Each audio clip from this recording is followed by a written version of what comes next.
Dhanmondi 32, a place that once held the memories of Sheikh Mujibur Rahman's struggle, his bravery, and his fight for the country's independence. But today, that house faces destruction.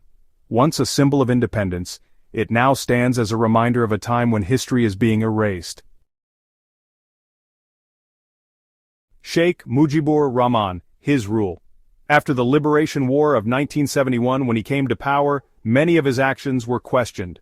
Before 1975, his rule saw increasing political instability, and at the same time, the beginnings of military rule and autocracy under Bangabandhu.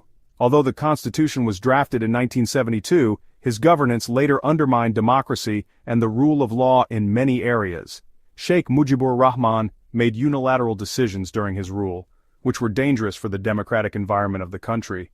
While he spoke of democracy during the Liberation War, his rule suppressed political opponents and gave excessive power to the military.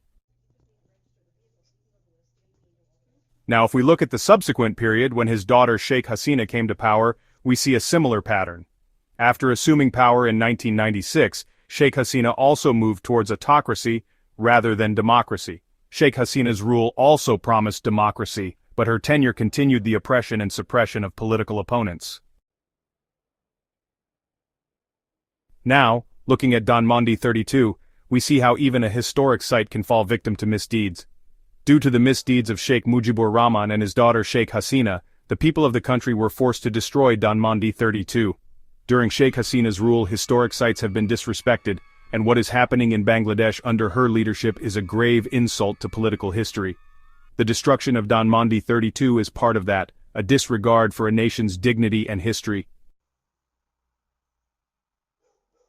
There is a significant similarity between the rule of Sheikh Mujibur Rahman and Sheikh Hasina. Both lean towards autocratic governance.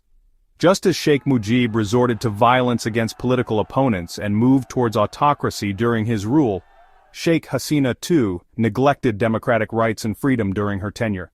There was no change in their governance systems, where the opinions of the people held no value. The destruction of Dhanmondi 32 serves as a reminder. Through the analysis of Sheikh Hasina's and Sheikh Mujibur Rahman's rule, we understand this disregard for the country's heritage and people's freedom is harmful to the nation today.